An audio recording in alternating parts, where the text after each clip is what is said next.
Alexander Shuranovas has been accused of working for Russian intelligence, charged with sending parcels to the UK and Poland, primed to burst into flames. He's awaiting trial, a tag monitoring his movements. This is the first time any suspect in the parcel plot has spoken publicly, part of my investigation into multiple sabotage attacks across Europe. I didn't know what I was part of. I was just sending some parcels, and no more. We followed the route Shuranovas says he took that day, through Vilnius. The case files I've seen show he was the last link in a long chain of people, all with specific tasks. He says he was sent here to pick up the parcels by an acquaintance in Russia. It's all set up via telegram. So what's the pay? And what's inside? They'll give 150 euros. Hold on, I'll send a picture. Inside the boxes was a strange mix, including face creams and vibrators. But all the liquids had been replaced with a high explosive.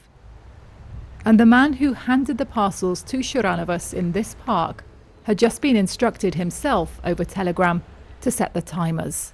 The details that we've discovered here reveal how Russia's shadow war on the West actually works on the ground.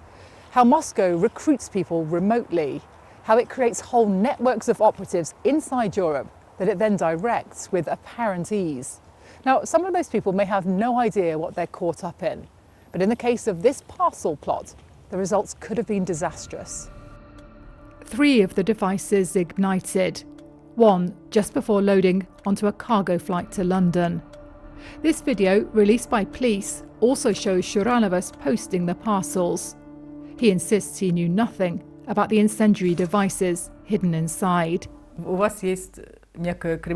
with a conviction for fraud, and as a Russian speaker, isn't he the exact profile Moscow looks for?